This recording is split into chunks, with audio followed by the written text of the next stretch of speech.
So thank you, David. Once again, I would be very happy for this second talk. And as I was explaining, I would like try to answer a few of the questions. For example, why at the present moment research on the human development disparity is important, and why we have selected Pakistan as a case study to investigate the disparities, and then why we are interested to measure the human development index at household level, either it is available at the macro level as a country level. So then we are going to able to devise some methodology and suggest some steps to go for the measurement of the valid and reliable human development index at the household level. Definitely, I'm talking about the measurement of the sub-indices as well as education, health, and the income indices.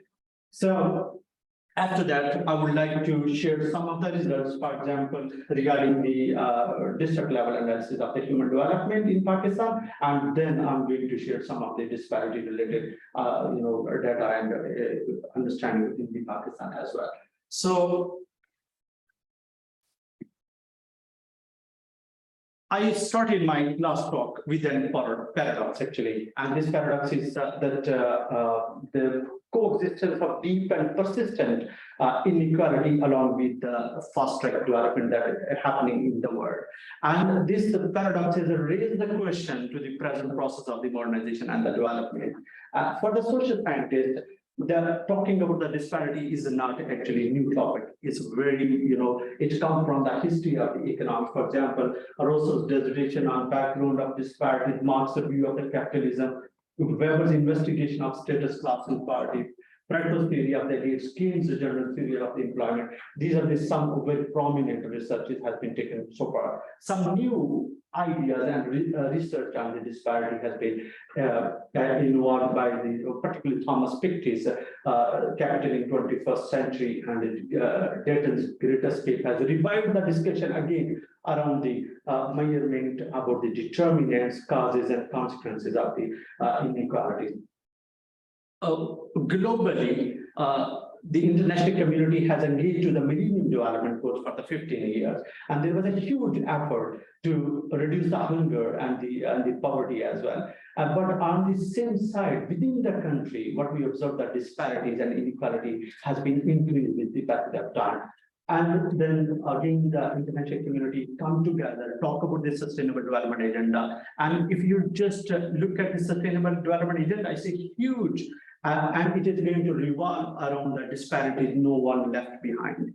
And Goal 10 is specifically devoted towards the reducing disparities within and among the countries. And other goals like Goal 4, 3, 5, they are talking about the reducing the disparities in education, health, and income, particularly. Like Pakistan, the country, and the developing countries, they want to eradicate the poverty. Government of Pakistan is interested to reduce the violence, the conflict. They want to endorse the social progress. They want to have the inclusive development and sustainability. Ladies and gentlemen, the key is to tackle the disparity. So tackling disparity can be going to have some of the solution for the to be the part of the present process of the modernization. And then when we just come look at the literature, we find that economic disparities has found sufficient space and attention from the social scientists to research on, but the less attention has been paid towards the what you would call it, the health, education, environmental, and the human development disparities particularly. And this is one side. Other side of the big question of the day is that across the country and between country, inequalities has been discussed in large. But there is a less attention has been paid again to check the disparities within the country and find out those particular individuals, the household, the communities who left behind, and how to find out the particular policies to reach them, to help them out from this particular poverty level.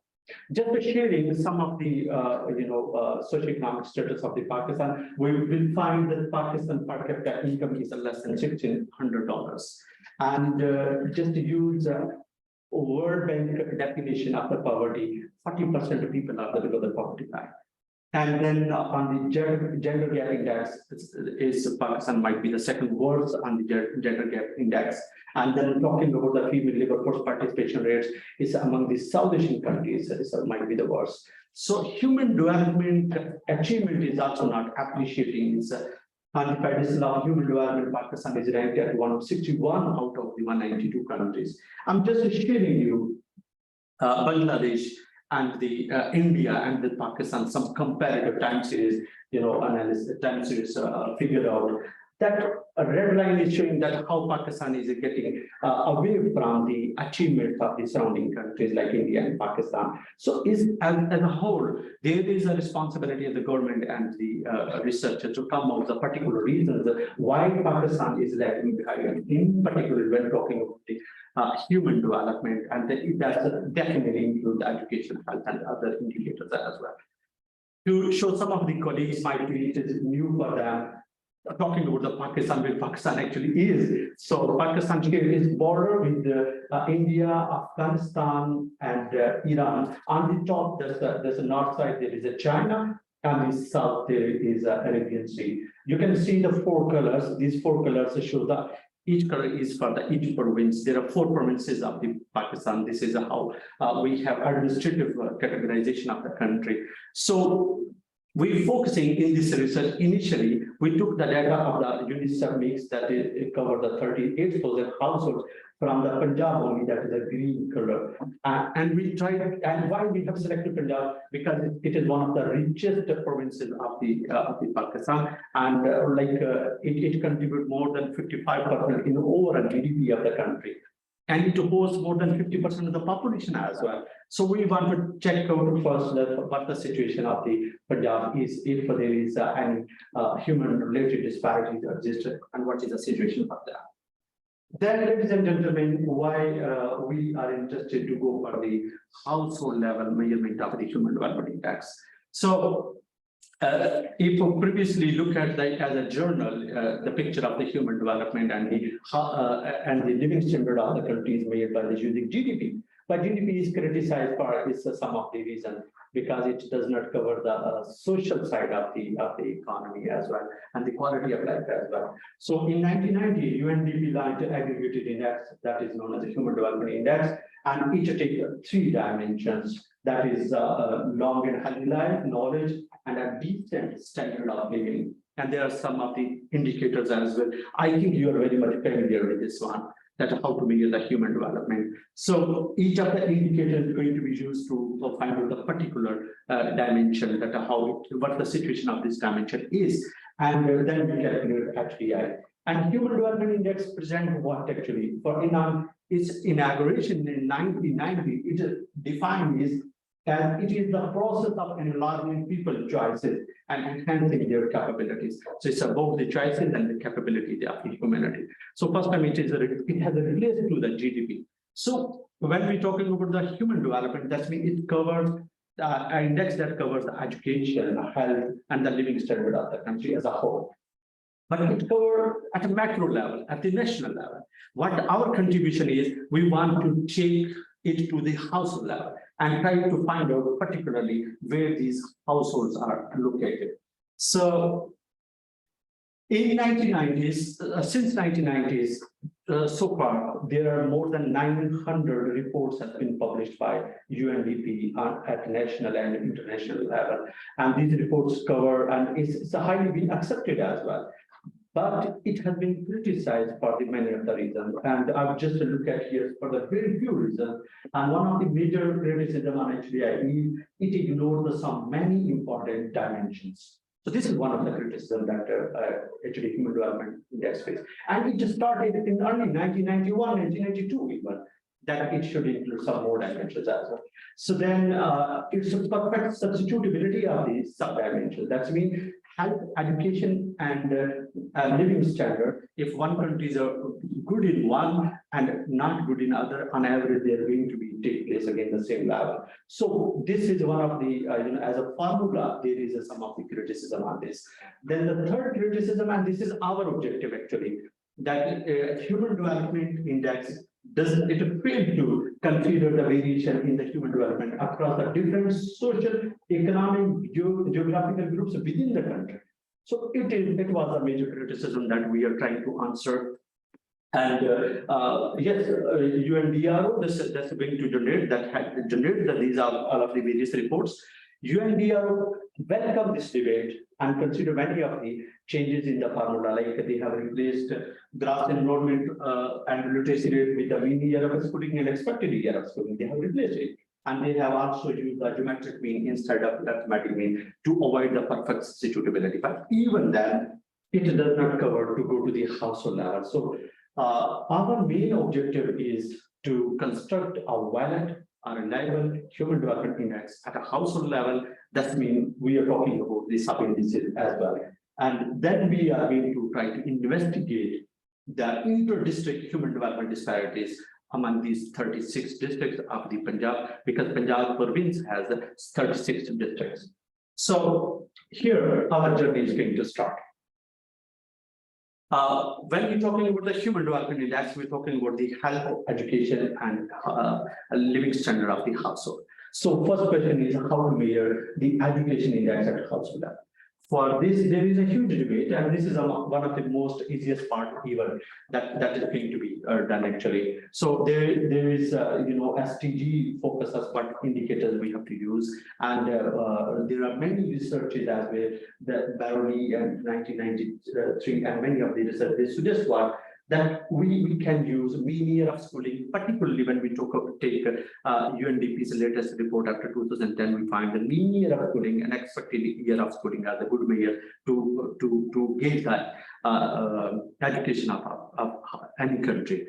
We added the reading ability and writing ability as well. This is going to show the quality indicator into the household level education. So we want to use much more than this one, but it is only depending upon the data. Data for reading ability and writing ability was available. That's why we have included. We follow the OECD, reference for this particular edition. This might be interesting for you. I'm just going to share here some validity only, and this is to share that either our indicator is valid and reliable or not. So for validity analysis, I just have put income on the horizontal axis, and on the vertical axis there is education. What it shows clearly that there is a stronger link between income and education, and it also shows that the district with the high income are expected to have a higher education as well, and the district with the low income are expected to have the low education as well. So this is the this is very much clear. It's not interesting point to share with you, but interesting point is to share with you is this one. These are districts who are with a high education and a high living standard. They are concentrated in one group and they are surrounded by each other, and they are part of the one administrative division that is known as the Rawalpindi division. And the districts who are lagging behind, because it is an administrative structure, the province has a division and every division has some districts. Okay, so like division Bijihan is one division, is hosting all of the poor population with the low education. It is concentrated in one place. So this is beginning of my results, and I've just shared you the results regarding the education index. Then we move on to the measurement of the health index. And health index, for the health index, there are when we talk about the human development index, we can find that life expectancy at birth is used as a measure, but at household level, life expectancy cannot be used. So there are many research, particularly when we talk about the Glasson and like NAND, they used child poverty rate, child survivorship, and child undernutrition as a measure for the health index. So we have to go again to the SDGs. And what SDGs suggest that immunization and preventable deaths at neonatal deaths and the under 5 years age, and then malnourishment, and the TB, hepatitis, infectious diseases. This should be the part of any of the index that we can calculate for the household level health index. So Focusing on SDG and some of the empirical evidence, we have used immunization rate, child malnourishment, and that's actually we use one of the modern latest sophisticated method that is known as composite index of anthropometric failure. And you might be familiar with this one actually, because you do have some of the background with us. Then the TB and hepatitis are together to keep the health situation of the various districts in Pakistan. So this is the formula actually we have used, but interesting thing is this one, we have again checked with the assumption that a high income household are expected to have the higher health and a low income household are expected to have the lower health. So just want to validate our construct of the health index. We find yes, there is a strong relationship between the income and the health index that we have produced. Then the last one is asset index construction. So for normally income is used to construct the household level or at the national level a living standard of any country. So we have used the asset index because income data is mostly questioned by its measurement accuracy. So what you call it, economists believe that consumption is a less volatile than the income because households base their consumption on the permanent income. So when economists use the permanent income hypothesis and permanent income as a want to measure permanent income, they take the consumption data. So permanent income is better depicted by the asset ownership. Asset ownership may produce a good picture of the permanent income. So asset index can be defined as a measure of the household long-term average income. So one of the other reason is that it is easy to compute. It is very easy to compute this. We take all of the different assets together. We can compute very easily, and then availability of the variety of the question at the household survey. When we find the various surveys, we find that there is a variety of the question regarding the ownership of the household asset is available. The third one is the reliability of the data. This is one of the prominent that this is that asking about the income. No one is going to tell about the income. Even husband cannot tell the true income to the wife. So why the numerator can get the true picture of the income as the consumption. Many people do the consumption in the household. So it is very difficult to fetch all of the information in last month who has spending where. So it's more easy. What you have in a house, it is going to show your permanent income. So it is more reliable to construct this index as well. So what the many of the researchers do, they take all of the assets together and just have average of this, and they measure that this is going to calculate the living standard of them.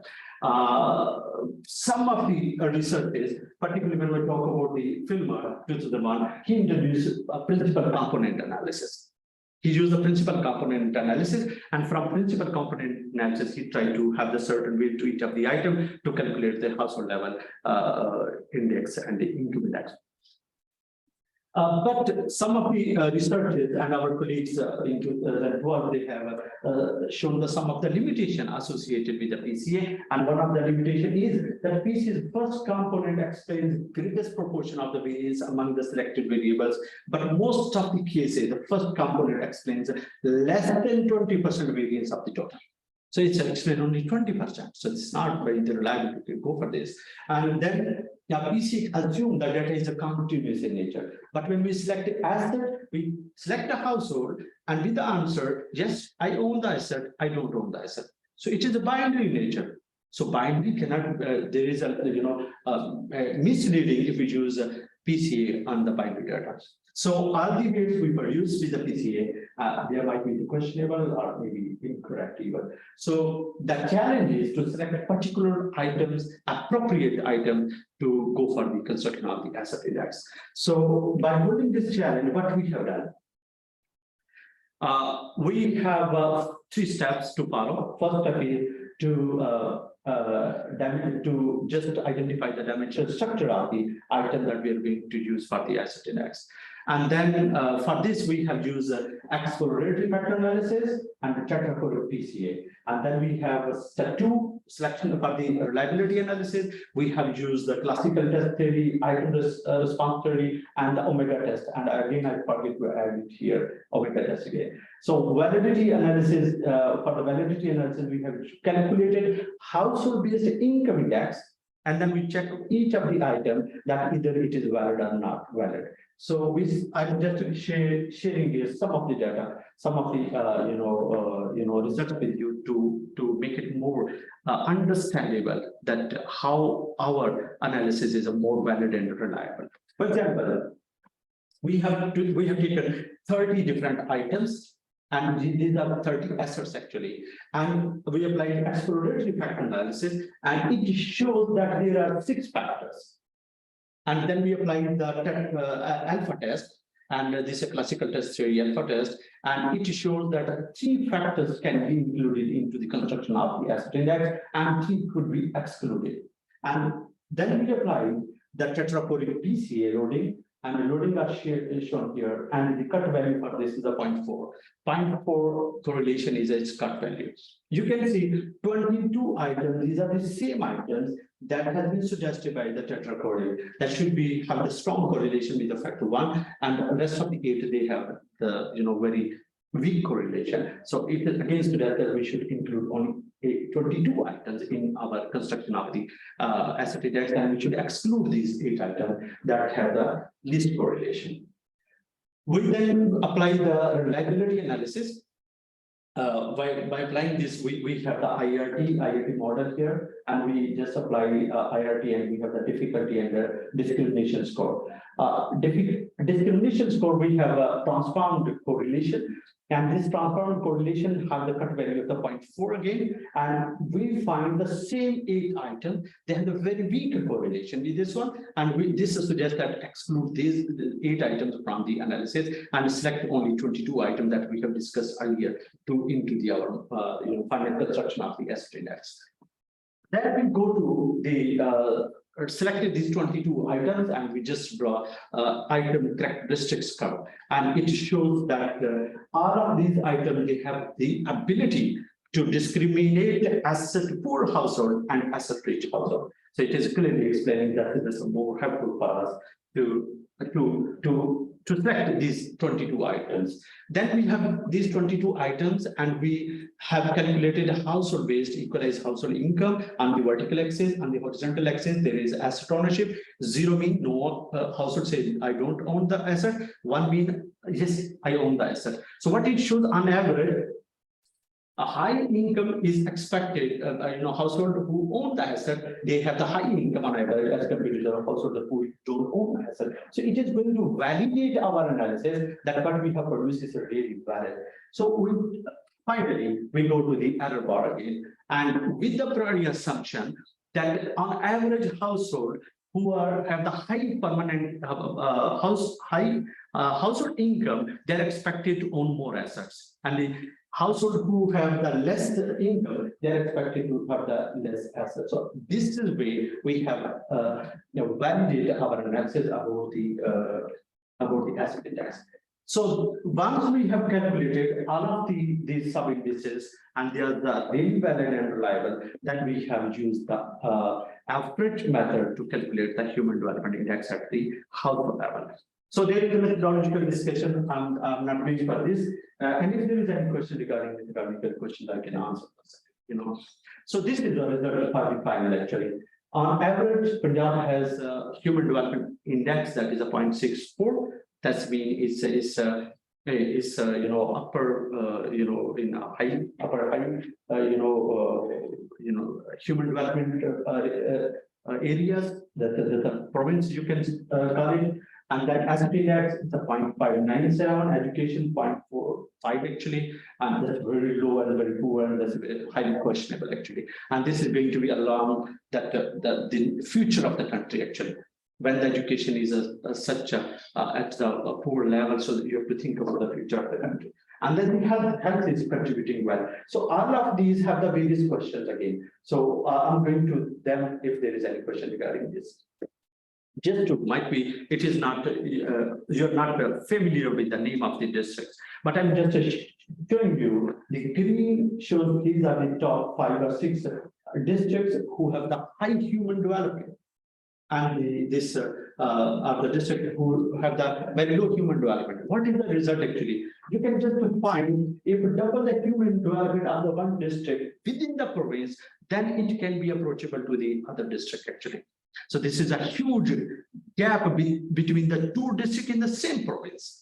So this is going to be a big question for the policymakers, that why within the same province, after 18th amendment, the same regulation for each of the district and independence of the province, why the some of the districts are such lagging behind. So this is one question, and we're going to find out the factors as well. What could be the sufficient factors to investigate? But for the disparity question, we have used the Palmer ratio and Gini coefficient. And the vertical axis, there is a Gini, and the horizontal, there is a, there is a distribution of the income to show the Palmer. So a top 10% share, bottom 40% share, and we find this is again at the division level, we find that least 40% share is go to the DG. This is some bottom 40% of the population is receiving 17% of the share only. And here, top 10% is receiving approximately 90% share of the income in the region. So they're left behind. And come to the another Robert PD, the bottom 40% receiving 30%. So there is a, there is a sufficiently adequate, income of the on average the people have. But and you can say that this is a top 10% receiving 13% only. This shows that it is a divided. The poor portion of the people is segregated in some of the divisions. So how it is going on? For the results validity again, we have applied, it shows that the Gini coefficient and Palmer ratio, they show the perfect fit actually. That's mean what is the result is produced by the Gini coefficient, same is presented by the Palmer ratio. And there is also a huge difference of the methodological understanding about the Palmer and the Gini. If there is a question, I would like to answer that. So this is actually I want to show. If you just look at the top 3 divisions, Rawalpindi, Gujrat, and Lahore, these are the outperformer and the best performer as far as their living standard is concerned, education is concerned, and health is concerned. And when we talk about the bottom 3, that's Bahawalpur, Multan, and Deir Ghazi Khan, these are the big problem with that. One of the other question is the language of these last 3 divisions, they are not the Punjabi even. So they are speaking Saraiki, and top is speaking the Punjabi. So this means there is a difference in the culture as well. So there is really a need to patch it out, dig it down. What is really the reason lagging them behind? Either it is cultural issues, either it is the language barriers, either it is specific to the political issues or political unrest and the feudalism, what is going on. And the government has a responsibility to solve it. So by concluding, yes, sir, this was my conclusion as well. But by concluding the high income and high human development, the districts are Lahore, Rawalpindi, and Jhelum, and the least performer with the low human development districts are Rajapur, and they are located in the south of the Pakistan, south of the Punjab actually. So they have the low human development districts are Saraiki speaking, and they are also facing the huge and high human development disparities. So we can have the policy options. One is there should be any policy efforts are needed to uplift the most deprived district of the southern Punjab. For example, local government restructuring. This could be one of the ways. The structure is should be something that should be changed. For example, some devolution powers to the Saraiki area of the Punjab, including the smaller administrative units, might be the separate province even, that they could have the liberty to grow within their own culture and the language and whatever they have. And the second is that there should be a great focus on the poverty alleviation, particularly aimed to improving education and health services for the children in those southern areas where the people are lagging behind. So, ladies and gentlemen, thank you very much. You're most welcome for any questions, please. Thank you very much, Tanveer, for that excellent talk. I'll stop sharing the slide. So, are there any questions in the room or online for Dr. Naveed? Thanks, Naveed. So excellent. And actually, SDI is used for a long time, but it's definitely a new approach to look into the household level. Yeah. But one thing I cannot actually realize. So basically, you are using this to just show the disparity within different in fact within the households or among the households. So we can also Gini or like the Lawrence curve is it has been used for many years to measure the disparity among different areas. So what's the difference actually between this approach and the previous exercise like the Gini and SDI at household level? Yeah, Tanveer, do you want to come over here so I can hear you on? Okay. Thank you. Okay. So if you want to repeat the question, say it. Yeah, thank you. Thank you very much. It's a really very nice question actually from your side. That now, what if the human development has been calculated at national level, and what is their contribution by going to the household level? And if there is a Gini already been discussed, and Gini has all of the properties to measure the disparity, what you have done in so far. I talked in early, for human development covers provide a very good understanding about the performance of any of the country. When we talk about the holistically, this education, health, and the living standard as a whole. So, for example, if someone says the human development of the one country is a 0.7, and other country is a 0.4, and the third country is 0.9, you really understand that the education, health, and the living standard of this country is high and this is low. But our concern is this, not this one. Our concern is within a country where those people are living who are lacking behind and who have the low human development. We want to identify particularly those households, not about the country and not about the province, particularly the household level. So once we are interested to identify the population where they are concentrated with a low level of human development, so we cannot go to at the national level. We have to go to the micro level. So once we calculate, even we can go. I just presented the data here for the district level only. We can go to the tehsil, and then we can go to the union council. And even we can go to the village as well, and we can district administrative body can identify clearly out of 300 villages in the district where the people have the lowest education, lowest health, and lowest living standard, and they can really identify district administration and provincial administration. They can find where these people are located. How we can find it? By calculating human development index at household level. So Gini is going to tell, not at the national level. You always find the Gini about the one country has Gini coefficient this year, this one, the other country have this one, this one. I'm talking about the Gini of the particular district, Gini of the particular union council that should be calculated. So we can contribute not at the holistically or unanimous policy. A district and provincial government have a clear policy for each and separate, even village and even district or even the union council, even the tehsil, that where the people lag behind, and they should be pulled out to have the fast development instead of the just so like as I showed earlier, if the present system will prevail, Pakistan will know where in 200 years to reach some standards of the life. So this might be the one suggestion. If you want to have the fast development, you have to dig it down the particular areas and then help the people to come out from. I hope answer the question. Is it possible to ask a supplementary question? Yeah.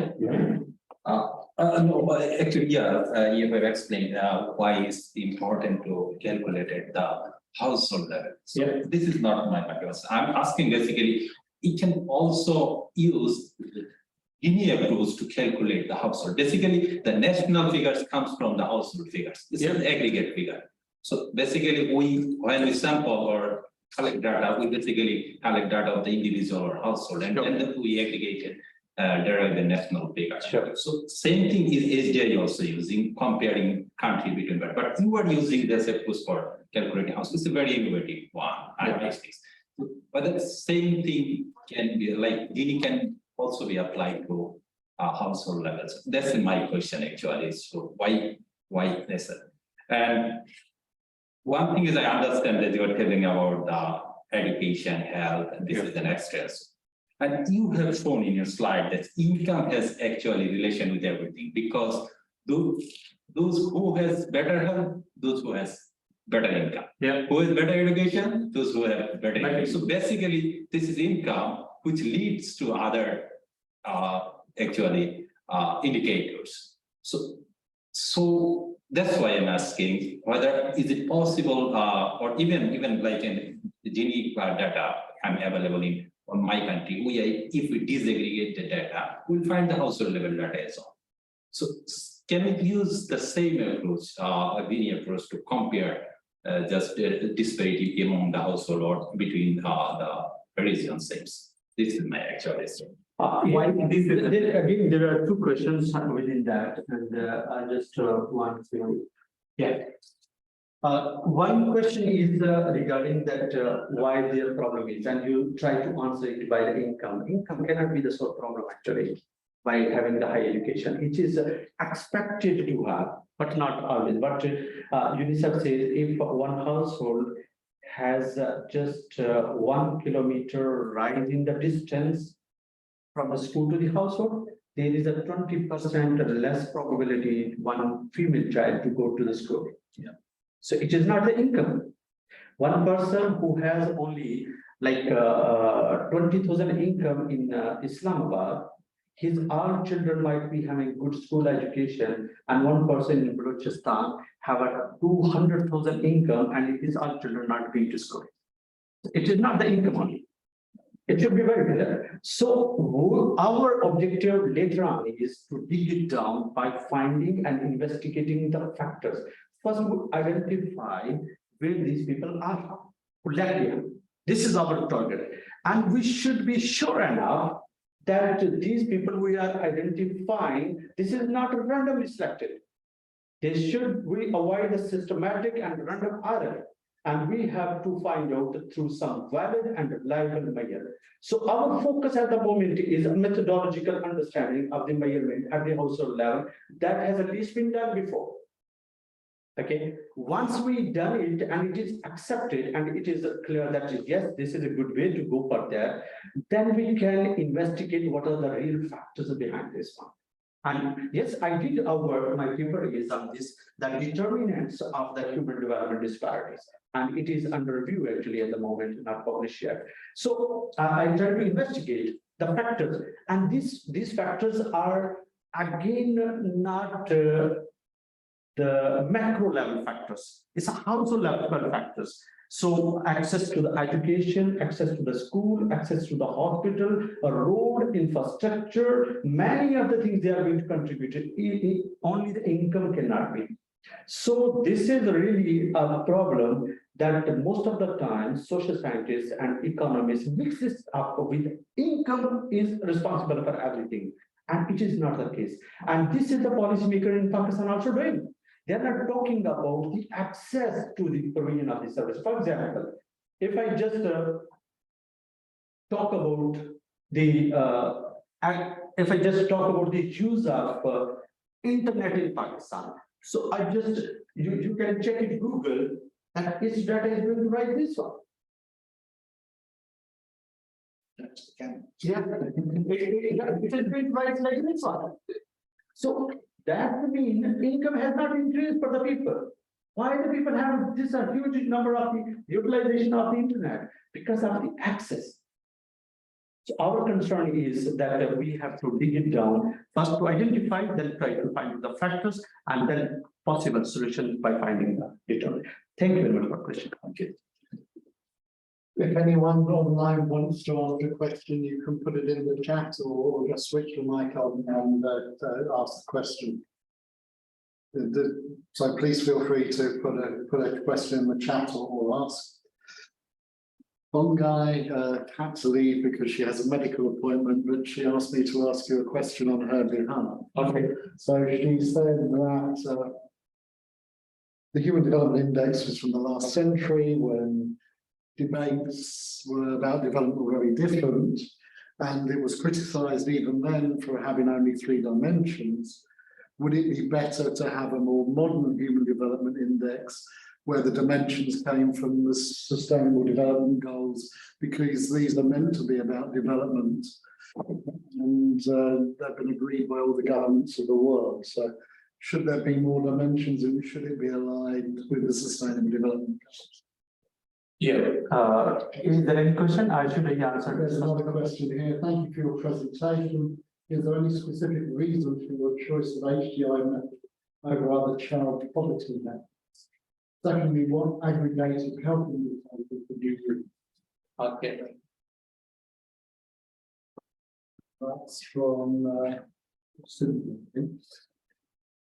That's fine.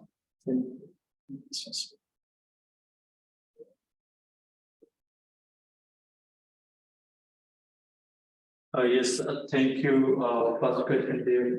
It comes for the various, which has been criticized. That what when Mahbubul Haq and Amrita Sen introduced this Human Development Index, and it has been accepted by UNDP 1990s to publish first time. Even just after 1 year, SEN has a publication to criticize it and says that it is not covering the capabilities. So capability cannot be, ensured by having only understanding of 3. It's not being accepted widely because it is covering the capabilities. It is accepted widely because it is a best replacement to the GDP per capita. Because GDP was covering just income only, and this has some more insight from the social side as well. And this has been accepted, its acceptance in the whole of the world was huge. That's the reason that 100 of the publication and researches has been so far on this particular. There are many UNDP reports, and for example, Mexican report is, one Brazilian report is, and many of the other reports, and one Saudi Arabian report is. They have used the environment to try to engage environment, social security, internal political consistency. These are the other variables as well into the human development. But as the consensus, one of the good things with the UNDP is, might be David don't agree, but with the UNDP is they welcome the debate on the human development measurement, and they try to incorporate their whatever the super acceptable measure. For example, they have changed their out of the 100, they have changed approximately. You can say 40% of their measure in the formula by changing the geometric mean instead of the arithmetic mean, by replacing the gross enrollment and literacy rate to the mean year of schooling and expected year of schooling. But other dimensions there is not consensus. But when I was just listening to the question, the consensual approach is going to be the more appropriate in the future. I'm expecting that this will, this will be have a solution. That consensual approach will be, and it will not be the case only. I was just thinking about that. This is not the case only. That the one all the countries should be measured with the same yardstick only. There should be consensus for each of the countries, and there should be, for example, it will be astonishing for you that I just highlighted that 23% of female are labor force, and what does it mean? It means that if one female is going for work out and earning some money, that's okay, that's for the labor force. And if one woman does not go out and stay at home and work more than that, but her work is not contributed into the GDP. So that's the reason she is not included into the labor force. So what trick is that one person, one female should go out, work for other, and other women should come here, but for this one, the work is the same. But both are going to be counted for GDP. It's a major problem. It's not a problem with the, for example, the houses in Pakistan, people have like this, environment have like this, culture have like this. The one should have in a home to work for the household actually. So if it is not going to out, she's working at home more peacefully. But that is not, if they are going to be contributed in the household GDP, so the measure will be entirely changed. It will not be the 1600. So, ladies and gentlemen, this is only the problem with the mayor. Or I think in the future, I'm looking at the future, it's a consensual approach for the human development. And there should be many of the items will be included in the human development, and they will be with the consensus of the particular house. So, one question was here that a specific reason for the choice of HDA method over other child poverty methods. And the second one, aggregated health indicator did you use? Yes, actually, when we're talking about the poverty deprivation, yes, we want to identify that where the poor is living. Yes, this is one way actually. But when we're talking about the asset and income, we want to identify what are the achievements. So deprivation and achievement, this is one of the difference. So when we're talking about the human development, so this our government of Pakistan has adopted the Sustainable Development Agenda as their official mechanism for the agenda for the 2030. But they have adopted as this is a country only in the world has adopted same 17 goal as has been designed by the Sustainable Development Agenda as accepted as in a parliament. So when we have accepted this and we want to achieve this, so we have to think about where we are. And when we want to find where we are actually, we have to calculate the human development index. And what we left behind, this is going to be deprivation and the poverty. The second is how can we bring equality in education and health sector, where everyone, poor or rich, in urban and rural areas, can have equal access to it. Yeah, this is the answer is the question. Yeah.